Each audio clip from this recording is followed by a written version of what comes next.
ekene onye na-ekene unu bụ Emeka Arinze n'oge okwu akpụ n'ọnụ.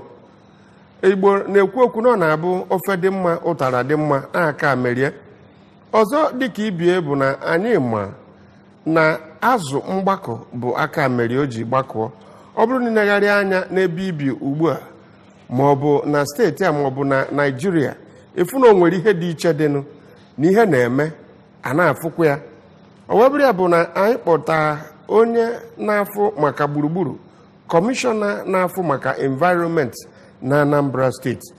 ka anyị jụọ ya ajụjụ dị iche iche ka ọ kọwakwala anyị nkọwa dị iche iche, maka na ọchịchị bụ a na-alụ a na-akọwala ndị mmadụ. O ji wee dị ka mmadụ na-abụ nọ. Onye m na-ekwu maka ya nwere onye ọzọ na-abụrụ Architect Mike Okonkwo. Architect nọ ka anyị gbapụ ọsọ n'ihi na oge adịrọ. Ịnepụ anya ịfụ na mmiri abịago n'ezo nke izizi onu o nwere ụmụaka asị na o buru. Ị na-agakwa n'okporo ụzọ dị iche iche ịfụ na mmiri na-apụtasị n'okporo ụzọ. The Honorable Commissioner, kedu ihe na-ebute nke a? Daalụ. Ndị Anambra ekene m unu. Ihe na-ebute ya bụ na ọwa mmiri ebe ide kwesịrị isi na-aga na ndị mmadụ na-atụju ihe. Ekwugo m abịago m na program agakwana ndị ọzọ na-ayọ ndị Anambra ka onye ọbụla gbakọ aka ka anyị mee ka ụzọ ide si aga ka ndị mmadụ adị na-atụju ihe. Ịtụjuo ihe ebe ide si aga, ide ga-achọtakwa ebe ọzọ ọ ga-esi ga. So nọ ya bụ ihe na-ebute ya bụ what we call drainage blockage, nke bụ na ebe ọwa mmiri si aga na ndị mmadụ na-akwaju ihe. Nya onye ṅụọ pure water ọtụnye, onye ṅụọ mmanya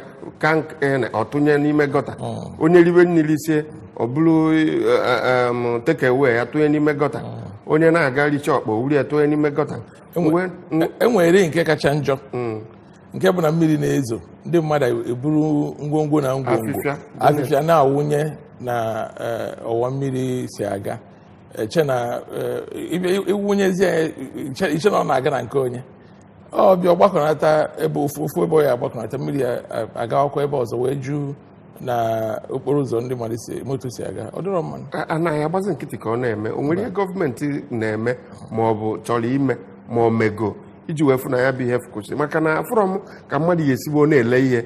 n'iru ebe o zeli ihe mmiri a na-esi isi na ya. Ọ masị ka ya pụta kpocha n'iru kọta ebe ọ na-ele ya, ọ na-eche gọọmenti. O nwere ihe a ga-eme ma ọ bụ ihe emegoro iji wee fụ na egbochiri ụdị ọnọdụ dị otu a? Oke, nke mbụ bụ na enwere iwu megidere ire afịa n'akụkụ okporo ụzọ, maka na ihe ndị a na-atụnye n'ime gọta bụ maka ndị na-ere afịa n'elu gọta ahụ ma ọ n'akụkụ ya. So enwere iwu pụtara na afọ 2004 gbochiri ndị mmadụ ịzụ ahịa n'okporo ụzọ ma n'akụkụ gọta. So ihe gọọmenti mego bụ na His Excellency Chief Dr. Willie Obianọ si na nke a ama na-emezi na ndị mmadụ ama na-elezi afịa n'ogologo ụzọ ma ọ n'akụkụ gọta ma ọ n'elu gọta, maka na enwere ndị rụsị shop na kọntena na ihe niile n'elu gọta. So ihe gọọmenti mezi bụ na o si through the site n'aka ndị Ministry of Environment nke mụnwa bụ kọmishọn ya na ndị kọmishọna na-ahụ maka ụgbọala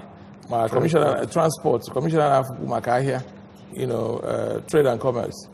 na ndị security niile dị na Anambra steeti. Anyị gbakọwa aka nnọọ wee bido ịchụsịsị ndị a na-azụ ahịa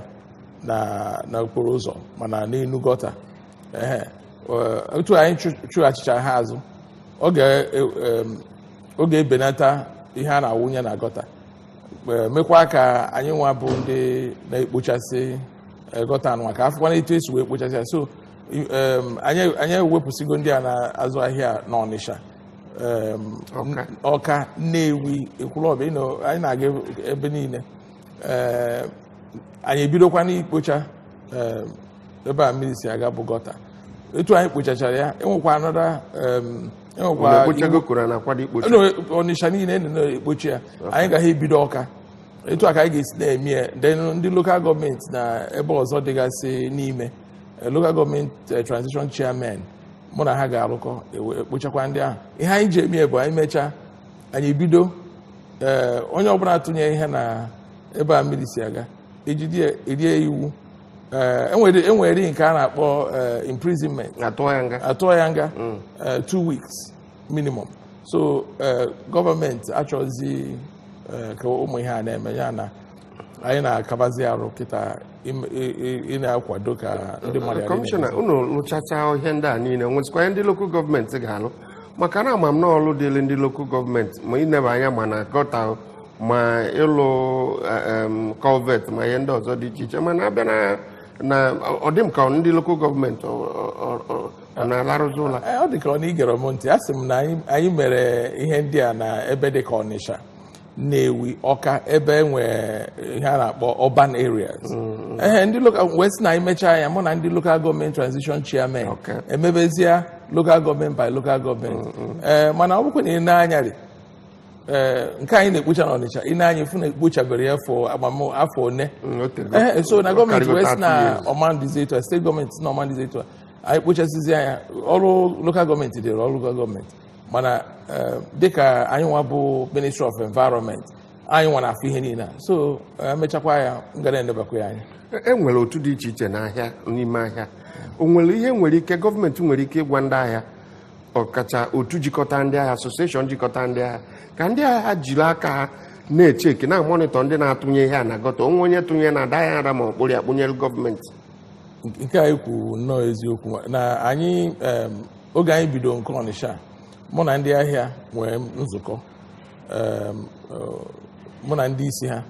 anyị wee kwekọrịta na ha nwa na onwe ha ga-ejizi aka ha na-elebanye ya anya ịma na ndị mmadụ ama na-emezi etu a n'ime ahịa so anyị na ndị ahịa enwego nzukọ na nke gbasara ha ị na-ekwu maka ịwụnye ihe na gọta ị na-anya ihe a na-awụnyekarị na gọta anyị ekwubugie bụ pure water ma bọtụlụ ma mineral nke nwere ma take away bag ndị na-arụzi plantain na-abụ ma ndị na-ele abacha ma ndị na-ele ihe niile dị iche iche ma mama put onye goluzie obu take away oribere isi ọtụnye na gọta o nwere etu a ga-esi wee mee ụmụ waterproof ndị a niile a na-awụnyecha na gọta ma na ezinụzọ nke na-eme na ezinụzọ na-eru enyi ka ha na-emegharịkwa ya were na-eme ihe ndị ọzọ maka na ọ ka esi eme n'obodo oyibo. Okay, on Tuesday n'ime week a ka emere ihe a na-akpọ World Environment Day and isiokwu World Environment Day a bụ plastik anyị na-ekwu ka ụwa nebanye anya ihe a ga-eme ka akwụsị ya na Ministry of Environment enwekwa mmemme anyị mere iji wee kpakọrịta ụka chegharịkwa n'uche n'ihe nwere ike ime ka akwụsị plastik anụwa na-adịcha ebe niile so anyị wee fụ na plastik emebere plastik ka ọ bụrụ ihe ọma maka na oge emere invent plastik na America obodo oyibo ihe mere ya bụ ka o wee na-egbochi ihe imebi emebi mana abịazi kịta plastik nwa bụ ihe na-emebi ihe and anyị ma na ọma ndịkwanụ mfe ịkwụsị ndị mmadụ ị na-eyuzu plastik a mana ihe anyị na-ekwu bụ ka o benata iyuzu ya number one nke ịbụọ abụrụ inwe ihe ọzọ ị nwere ike iji wee mee ihe abụrụ plastik iwere ya ihe dịka akwa akpa anụnwa eji ebugharị afịa akpa ndị na-eji igote ihe n'afịa na-eji plastik ihe anyị na-ekwu bụ welụnụ nke eji akwa wee kwa nke ahụ ọ na-akada aba uru enwere ike iji ego afịa wee kwa ya gaa ebe ọzọ ihe mana nke plastik eme ha na ọdọka awụsịa so na anyị na-asị ndị mmadụ ọ bụrụ na ị chọọ iji mmiri ịchọọ were bọtụl were flask gbara mmiri gị ga-ebe na aka ka ị ghara ị na-ego ụmụ sachet wọta ọ na-abụ onye ṅụọ tọgbọ so anyị na mgbe adịghị anya Ministry of Environment ga-ewepụta ihe ndụmọdụ anyị ga-adụ ndị Anambra etu enwere ike isi wee mee ka ebenata ịtụsa plastik everywhere. The Honorable Commissioner, ọ bụrụ na ị na-eri anya na Ọka, Ọnịcha, Nnewi na Ọban City dị iche iche fụ na mmepe na-abata, ndị na-abịa alụ ụlọ mmepụta ngwaafịa investors na-abata, ndị na-abịakwa na inegharị anya n'obodo a bụ Anambra steeti na-abata, mana o nwere ihe ofu ihe na-ewute anyị ịgazia n'okporo ụzọ dị iche iche ịfụ ka ndị mmadụ bupụta dọtị wunye dọba n'akụkụ ụzọ. Ọkwa eziokwu na ọ na-aba adọbachi ahịrị ozugbo ndị asụọ ma abịa burie, mana within few seconds ahụ adọgharị abịara burie, ndị bụ ndị gafere n'okporo ụzọ ahụ na-enye ọ na-asọ oyi n'anya. Kedu ihe eji wee na-eme ụdị ihe dị otu a na Anambra? Okay, gọvanọ anyị bụ Chief Dr. Willie Obianọ o nwere ihe ịbụwa kachicha mkpa. Nke mbụ bụ security, nke ịbụọ bụ clean and healthy environment, ya bụ ka obodo dị ọcha dịkwanụ mma ndị mmadụ ibi na ya. Ụmụ ihe ịbụọ bụ ofu ihe oju ha egwu egwu. Chukwu emego security dị mma, mana ya nwakara enye nsogbu wee sị na a ga-edebe Anambra steeti ọcha. Ya na enwekwanụ nhazi enwechara iji eme ihe a, mana ọ ndị mmadụ onye na-ekwu na-atụ aka na gọọmenti ya na-eke na onwe ya anya ifu etu ndị mmadụ si ebi. Onye ahụ si na redio steshọn ndị Purity FM na-anata mpụta ụzọ Mgbakwu road wee fụ ka nwaanyị nọ na shọpụ na-aza ihe na-azanye ya na gọta. Ụmụ ihe ahụ etu ndị mmadụ si akpa agwa adịrọ ma ndị ụmụ ihe a na-emebi ihe. Ya na anyị nwere plan iji ewepụ dọtị, mana ndị mmadụ adịghị follow plan ahụ. Mana anyị nakwa emesi Asụama nwere ezigbo plan. Nke ị na-ekwu nwee ike ịbụ na Zik Avenue nke si Eke Ọka gafe. Agwa ndị afịa unu zụcha afịa n'anyasị wepụta na ihe ndị a dọba na ya. Yes, agwa ha dọba n'etiti ụzọ ahụ maka oge anyị na-ewe ya na ndị mmadụ anawago ndị na-abatakwu abata na Anambra steeti nwa ama na-abata n'anyasị etu ahụ. So ha dọba ya n'anyasị a abịa buru ya, kama na ndị mmadụ wezie ya na-ebupụta ya n'efie. So a na-agwakwa ha ebupụtazina ya n'efie. Ha bute ya n'anyasị ahụ, His Excellency Chief Dr. Willie Obianọ na-etinyego ọkụ ebe niile na street. So ihe ọ gwazi anyị bụ anyị bubezie ihe a n'anyasị. So ebuo ya n'anyasị a ebuje na ebe a na-awụsị ya, ọkụ adịrị ebe ahụ nọ ya mee, mana onye gị iwu na onye gị ikike sisi ije etinye ọkụ ebe a na-awụsa a na-akpọ dump site. Ya na biko ndị mmadụ ga-enweta ndidi maka na ihe ndị anyị na-ekwu anyị fụchakwa anya ya, and gọọmenti na-anwụ ike ha. Ihe anyị na-ayọzi bụ ka ndị mmadụ nyere anyị aka ka onye ọbụla kaba arụ na-eme ka ebe ọ nọ dị ọcha. Anyị gwa gị na ebe ị ga-adọba ifia jekene dọbịa ebe ahụ maka na enwere ihe eji wee sị gị dọbịa ebe ahụ ka e wee bịa buru ya. Ya anyị na-ekwu kịta bụ na oge tere aka ọ bụrụzia n'abalị ka a na-ebu maka na peri ọzọ ọ na-erikwa bụ na ọ na-abụ ndị moto a na-ebu gabara ana ọ na-akọs go slow rinne n'ụtụtụ maka ndị mmadụ jebe ọrụ ma ejebe afịa. Anyị na-ekwuzi bụ na ọ n'abalị na ọ bụrụ na emesị ha na-eme na ọdụzi n'abalị ka a ga na-ebu. Anyị ebuwego ya n'abalị, mana ọ ga-adịzi a ga-emezi mọ n'abalị ahụ. Ọ dị mma. Peri ọzọkwa a na-ahụta n'ebe ndị na-ebu ahịa bụ na ọ na-abụ ha burie nnukwu ụgbọala ha ji ebu ya, ha adịghị ekpuchi ọfụma, ha burie na-agazi eziokwu na ahịhịa ka ha kpụta n'ebe nwa dịzi ọcha dị mma. Ahịhịa a na-adakwazi na okporo ụzọ na-adachisi okporo ụzọ ha na-ama eburukwu ya na ọ bụrụ na ọ daa. Onwe ka anyị si wee gwa ha ọ ya bụ ha buru ahịa na-aga isida na-ekpochiri ma ọ bụrụ na onwe nke daa na ejekwa na chieta azụ kpoo ya. Ndị na-ekwu maka ha ị na-anya ọ bụchakwanụ ndị gọọmenti tinyere na-eme ha nọ ndị mmadụ na-ebu ihe na-aga. Anyị nwere iwu bụ na iwere tipa buru ihe na-aga ị ga-ekpuchikọgharị na-efesasị ebe niile, mana ndị mmadụ oge na-abịa ọrụ n'ụtụtụ anyị nwere tipa na-eso n'azụ obujusie ihe mana obuchiri ya. So ihe a na-efesacha na ụgbọala m wee kpọọ ndị ọfisi m ha wee chụwa ha. So anyị nwere iwu jide nke anwa. Nke ị na-ekwu ndị Asụama nwere ihe the proper equipment eji ebu afịfịa na-adị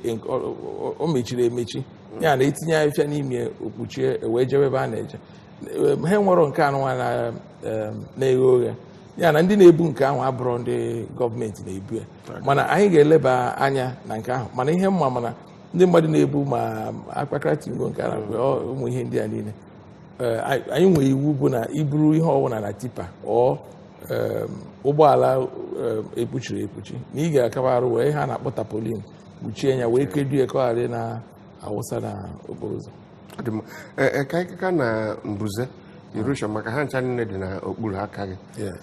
erosion enwe na Anambra steeti erika kedu onwere mbọ anyị ma na gọọmenti na anya bụ ikpochi erosion karị steeti gọọmenti onwere mbọ a na-agba ka enebatụ kene anya n'okwu metala erosion a orika na Anambra ihe a na-akpọ mbuze ọ na-enye anyị nsogbu nke kacha Chief Dr. Willie Obianọ bụ onye ọchịchị anyị ya bụ ihe na ọ na-eru ya n'ahụ o wee na-ekwu na enwe 970 active erosion sites and onye ọbụla mgbe ihe a pụtara onye a ga-enwekwu mwute o wee na-asị m ga-ekwu maka etu anyị si wee na-edozi ebe mebigoro emebi mana gọvanọ anyị na-asị ka akwụsịgodu mbuze a ibido in the first place and ọnya bụ ihe eji ekwu maka ndị na-ekpochi ihe na gọta ikpochi ihe na gọta mmiri ga-esi ebe a gaa ebe ọzọ wee bido ime mbuze so na ọ bụrụ na anyị mee ka ebe mmiri si aga na ekpochi ihe mbuze ama mbido nke a nke mbụ nke ịbụọ bụ osisi ndị mmadụ na-eme ha chọọ ịrụ ụlọ egburu osisi niile kwatuo ọ bụrụ na ha na-arụ ụlọ ọfụma ọ na ha na-plan ụlọ bifo arụọ ya ị na-anya enwe osisi ndị a ga-arapụsị ga-emekwa ebe ahụ onye ahụ bịa makwa mma mana abịa ha na-eburu budoza kwatusi osisi na Lagos steeti igbutuo ofu osisi ị ga-akwụ 50,000 imekwa ọzọ ije nga ụmụ ihe a ka anyị na-elecha ebe a ọ bụrụ na ị ga-approva na Awka Capital Territory Development Authority ma Anambra State Physical Planning Board ndị a niile na-enye ikike eji arụ ụlọ nwechara etu ha si n'anya na plan mara ihe ịchọ ịrụ ebe a ga-ahapụ osisi na ndị ọzọ ya na igbutu osisi na ndị ga-egbutucha osisi ama nkụ na grass afịfịa nke ọma na ọ bụrụkwa nke ọjọọ ya ịkụ afịfịa na ebe ahụ isi gbutucha ihe niile o jide aja ka aja ghara ibido bọewe bịa bụrụ mbuze so enwe ọtụtụ ihe anyị ga-eme ka akwụsịgodo mbuze a mana ịbịakwa na ndị bidogo ebido anyị nwee ọ na-ada gọọmenti nnukwu ọnụ idozi ihe ndị a mana gọọmenti na-eme nke ha anyị nakwa ayọ steeti gọọmenti na-ayọkwa federal gọọmenti na nke a na-akpọ federal gọọmenti intervention then enwekwa nke a na-akpọ ecological fund anyị na-ayọkwa steeti federal gọọmenti esikwa na ya edozi mbuze a wee nwezie nke a na-akpọ new map which is Nigeria Erosion and Watershed Project so a new map ahụ bụ federal government World Bank and state government bụ ndị gbakọ ọnụ wee na-eme so ọ ụzọ enu aka anyị ji eme erosion nke karịa nnukwu ego anyị agawa na new map o benatakwa aga na ecological fund ọ dịkwa middle anyị agawa to federal mana ọ dịtụ mpe etu a anyị gaa to steeti etu anyị si wee kechaa ha ya na anyị nwee major plan anyị ji edozi mbuze Saturday gara aga Federal Minister of Environment bịa Anambra State mụnwa wee dugharịa ya steeti niile wee fụ na Anambra State na anyị nwere problem n'ihe gbasara mbuze anụwa ya nwa na onwe ya ọ tụrụ ya egwu nke kacha nke dị n'akụkụ Federal State Secretariat and High Court in fact na-achọzi iburu High Court anyị o wee si ya ruo na ọ ga-akọkwa president ihe ọfụ gọvanọ si kaba arụ ka egosi ya mana nke a karịgo anyị so ihe a bụ mbuze a bụ nnukwu ihe na onye ọbụla bụ onye Anambra ga na-eneba anya mara na mgbe adịghị anya anyị amafụzikwa ebe a ga-akọ ihe amafụzikwa ebe a ga-ebi so na ndị mmadụ ama onye ọbụla wee ha nọ nnukwu problem ka ọ bụ the Honorable Commissioner o nwere mmiri dọ n'iyi agụ n'oge gara aga mesie gọọmenti Anambra steeti jebọghee nya bụ mmiri o wee nnupụ alụwago ụlọ ebe ahụ reclaim kwa anada ebe ahụ mana o nwekwara ọzọ na-achọ idevelopụ kịta amara m na ịma maka ya ọ dị n'ụdị ide na-ama ikwu ọka n'ụdị ide mmiri ọ dị nke onwe ihe blọkụ ebe ahụ abịa mmiri a na-eto ebe ahụ mmiri zoro ha na ọ na-eto o nwere ike ibulu mmadụ so ka unu nebakwa anya na ya maka na ọ ka mma na-agbọrọ ihe na ọbụbọ ọna tupu o too. Anyị na-eneba anya na ihe ndị a niile. O nwere nke dị na Ọgbaru, enwere nke dị na nwa kwadoro esteti ya na ọka. O nwere ike ọ bụrụ ya bụ nke ị na-ekwu. Ihe dị na ụmụ ihe mmiri ahụ ị na-eri anya hụ na ha nche niile nwee ofu ebe ha si apụta nọ inezi anya fụ na onwe ndị rụrụ ụlọ ruchie ebe mmiri si aga and gọvanọ wee sị na anyị ama nkwezikwa anyị na-eme ihe a na-akpọ flood mapping now. Oge anyị na-amapụzi ya ka anyị na-afụ na enwe ndị rụgasị ụlọ ebe mmiri ya suppose na-aga, so na gọvanọ enyeghị iwu si onye ọbụla rụchie ụlọ ebe mmiri si aga na a ga-akụtu ụlọ maka na ịkụtu ihe o mebie ọ ka mma na-eweturu ofu ụlọ dan mmiri bịazikwa ụlọ 10 ma ịbụ so onye ọbụla na-arụ ụlọ ana m ekwu ya oge m bụ MD Ọka Capital Territory and kịta m bụ Commissioner for Environment nka na-ekwu ya onye ọbụla ga-arụ ụlọ ma ọ nwee nkwadobe ije mee ihe ọbụla a na-akpọ development jee ka ị nweta ikike a na-akpọ approval because ọ ịga ime ka a ga-eji wee gwa gị nwere n'ebe ide si aga ma ọ na ịnọrọ. So ana m asị ka ndị mmadụ nebe anya ebe ha bi. The Honorable Commissioner ikwubula okwu n'oge gara aga maka ihe a na-akụtusi ọ dịkwa nka ọka dịkwa n'aka ya. Yes. Maka a na-achọkene ịma kedu ebe a na-akụtu maka na echebu nọọ n'afịa maọbụ ebe nọchiri ụzọ ka a na-akụtu mana abịazịa kịta afụkwa mana ndị niile rụpụtara ihe n'ụlọ ha abụrụ ụlọ ha a na-akụtukwa ya ka ndị mmadụ malụ maka nkụtu. Biko ekene m gị maka ajụjụ anyị jụrụ ịfọdụ onwe ihe nọ na-ekwu iwe kwuo ya okwu ha nche niile bụkwa ha nche niile jikọta ọnụ dabakwa na ihe a niile. Onye ọbụla na-arụ what we call illegal structures ya bụ na ụlọ enweghị ikike e nyere iwee rụọ ya a ga-akụtu ya. Ọsọkwa ya bụ n'elu gọta,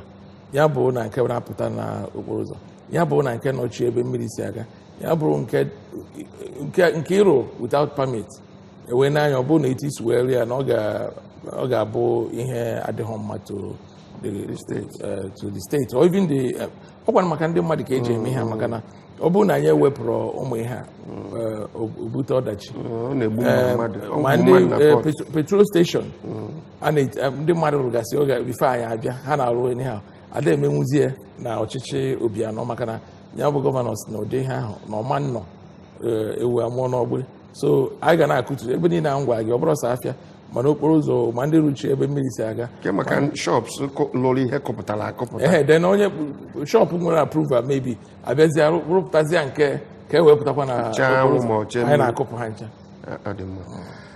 Ọkwa ebe a ka anyị ga-apịachie n'ihi